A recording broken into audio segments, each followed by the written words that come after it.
Hey people, it's Naya Stoki. This is another black hero. I don't know exactly what to call this one, but it's another black history video. It's about George Washington Carver. I would like to thank Sean James, and I think he made a video about why his books were necessary, and someone in the comments was talking about the brilliance of George Washington Carver, and I thought we had a point. We don't talk about this guy, even though he was frankly amazing.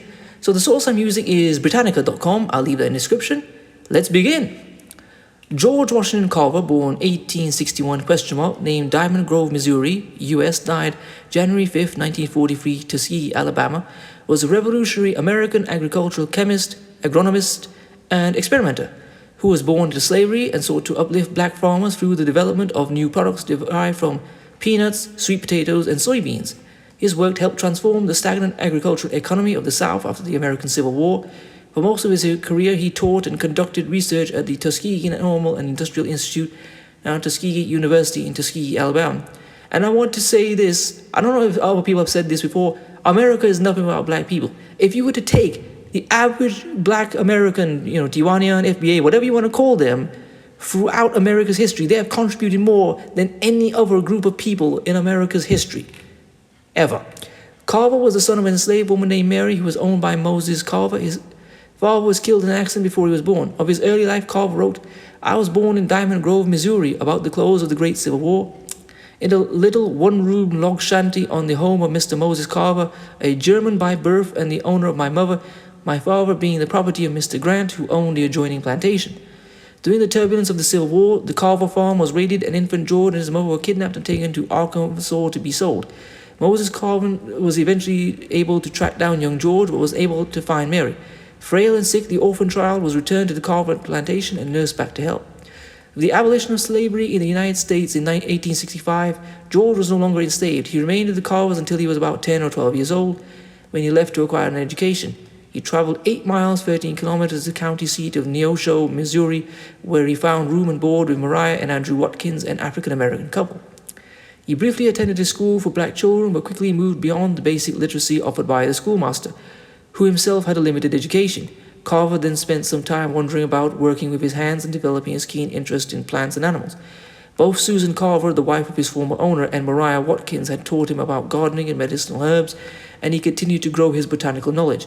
He also learned to draw, and later in life he devoted considerable time to painting flowers, plants, and landscapes.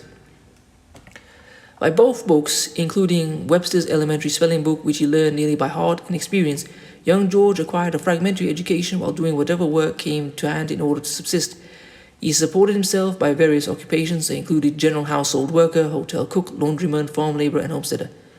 In his late 20s, he obtained a high school education in Minneapolis, Kansas, while working as a farmhand. He applied and was accepted to Highland College in Kansas, but when he appeared in person to register, the school refused to admit him because he was black. Pained by that rejection, he continued to travel the country and eventually landed in Iowa, where he met the white Milhollands somewhere in the late 1800s. The couple befriended him and urged Carver to enroll in nearby Simpson College in Indianola. He would later credit them for his continued pursuit of higher education. Carver studied piano and art at Simpson before transferring to Iowa State Agricultural College, later Iowa State University, where he received a bachelor's degree in agricultural science in 1894 and a master of science degree in 1896. Carver left Iowa for Alabama in the fall of 1896 to direct the newly organized Department of Agriculture at the Tuskegee Normal and Industrial Institute, a school noted by African-American educator Booker T. Washington. Given that Carver was the only African-American in the United States with a graduate degree in agricultural science, Washington aggressively pursued him for the all-black faculty of the school. In accepting the position, Carver wrote, and I just want to stop here for a second. The only African-American with a graduate degree in agricultural science. I've said before that more black people need to be encouraged to go into STEM fields, but I also think more black people should do things like this, agricultural science. More black people should be encouraged to buy land. You see all these rappers and the millionaires talking about the money they've spent on certain jewelry and cars. Why not talk about how they've bought a prime piece of land and how they're going to put it to use? Well, actually not talk about it, but at least they should be spending their money on that. That'd be more useful. It has always been the one great ideal of my life to be of the greatest good, to be the greatest number of my people possible. And to this end, I have been preparing myself these many years, feeling as I do that this line of education is the key to unlock the golden door of freedom to our people. And I want to make a note of what he said, my people, our people. He wasn't talking about Americans. Black people are the only true Americans because only they have fought for and believed in the ideal of equality. When black people set up towns, they're integrated towns. When black people set up schools, they're for everybody. They're not black only. And he wanted to do for his people. People always adopt black people when they've done something well and say they're an American, but when they do something wrong, they go back to being black, they get to hold the N-word, or they get told to go back to where they came from. Let's never play this game about, black people or black history is American history. Black history is the history of what America has done to black people. Let's not get things confused. Indeed, at Tuskegee, Washington sought to improve the lot of African Americans through education and the acquisition of useful skills, rather than through political agitation, and he stressed conciliation and compromise. Carver complemented these aims in his desire to help black farmers rise above sharecropping and saw economic development as a path for black advancement in American society. Despite many offers elsewhere, Carver remained at Tuskegee for the rest of his life. After becoming the Institute Director of Agricultural Research in 1896, Carver devoted his time to research projects aimed at helping Southern agriculture, demonstrating ways in which farmers could improve their economic situation. He conducted experiments in soil management and crop production and erected an experimental farm. At this time, agriculture in the Deep South was in steep decline because the unremittingly single crop cultivation of cotton had left the soil of many fields exhausted and worthless, and erosion had taken its toll on areas that could no longer sustain any plant cover. I have to ask a question. I learned when I studied medieval history in school, before I even went to, secondary school, about crop rotation. How come these geniuses, these high IQs who gave the world civilization can't figure it out that you can't plant one crop over and over? I'm not even a farmer and I know this. How come they don't know this? I thought they were the master race who know everything and taught everyone else. Please explain to me why they can't figure this basic fact out. Anyway, let's go. And as a remedy, Carver urged Southern farmers to plant peanuts, Arachis hypogea, and soybeans, Glycine max. As members of the legume family Fabaceae, these plants could restore nitrogen to the soil while also providing the protein so badly needed in the diet of many Southerners. Carver found that Southern Alabama soils were particularly well suited to growing peanuts and sweet potatoes, Epotamia batatas, but when the state's farmers began cultivating these crops instead of cotton, they found little demand for them on the market. In response to this problem, Carver set about enlarging the commercial possibilities of the peanut and sweet potato through a long and ingenious program of laboratory research. He ultimately developed 300 derivative products from peanuts, among them milk, flour, ink, dyes, plastics, wood stains, soap, linoleum, medicinal oils, and cosmetics, and 118 from sweet potatoes, including flour, vinegar, molasses, which is used in the production of rum, ink, a synthetic rubber, and postage stamp glue.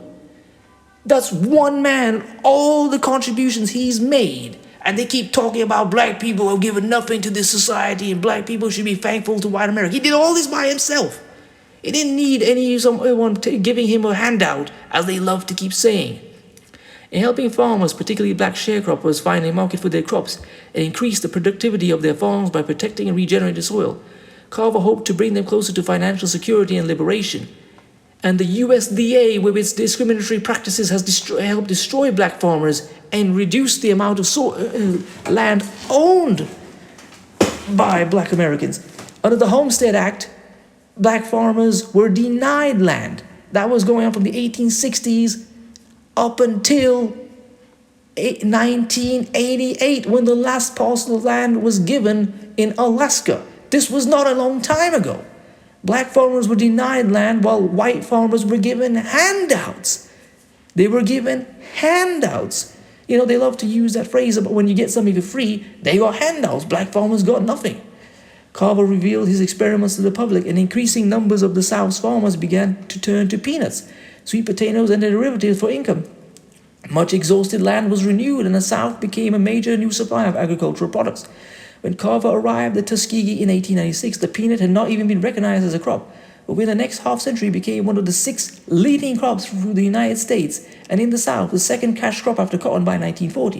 In 1942, the U.S. government allotted 2,023,428 hectares, or 5 million acres of peanuts, to farmers. Carver's efforts had finally helped liberate the South from its excessive dependence on corn. And what did they get for that? Lynchings, murders, what do you call it? Go home N-word signs when they protested for their rights. You've seen that one where the garbage men went for on strike in Memphis. Never forget America's ingratitude and disrespect to black Americans. Among Carver's many honors were his election to Britain's Society for the Encouragement of Arts, Manufacturers and Commerce, London in 1916, and his receipt, the Spingarn Medal in 1923. Later in his career, he declined an invitation to work with Thomas Edison at a salary of more than $100,000 a year. I mean, back then, that would be what? Worth, $800,000 now? U.S. Presidents Calvin Coolidge and Franklin D. Roosevelt visited him, and his friend included Henry Ford, Mahatma Gandhi. Foreign governments requested his counsel on agricultural matters. Joseph Stalin, for example, in 1931, invited him to manage cotton plantations in southern Russia and to make a tour of the Soviet Union, but Carver refused. Pretty good, small idea. In 1940, Carver donated his life savings to the establishment of the Carver Research Foundation at Tuskegee for continuing research in agriculture. During World War II, he worked to replace the textile dyes formerly imported from Europe, and in all, he produced dyes of 500 shades. You know, they keep talking about 50 shades of gray, that stupid story. He made 500 shades of colors. Many scientists thought of Carver as more as a concoctionist than as a contributor to scientific knowledge. Many of his fellow African Americans were critical of what they regarded as his subservience. Certainly, this small, mild, soft-spoken, innately modest man, eccentric in dress and mannerism, seemed unbelievably heedless of the conventional pleasures and rewards of his life, but these qualities endeared Carver to many whites, who were almost invariably charmed by his humble demeanor and his quiet work in self-imposed segregation at Tuskegee. As a result of his accommodating to more of the South, many whites came to regard him with a sort of patronizing adulation.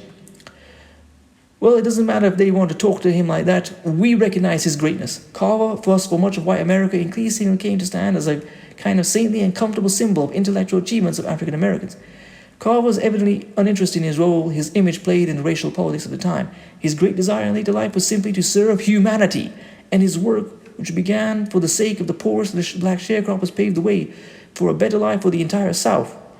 On the importance of leaving a legacy, he famously quipped, "No individual has any right to come into the world and go out of it without leaving behind him distinct and legitimate reasons for having passed through it." His effort brought about a significant advance in agricultural training in an era when agriculture was the largest single occupation of Americans. And he extended Tuskegee's influence throughout the South by encouraging improved farm methods, crop diversification, and soil conservation.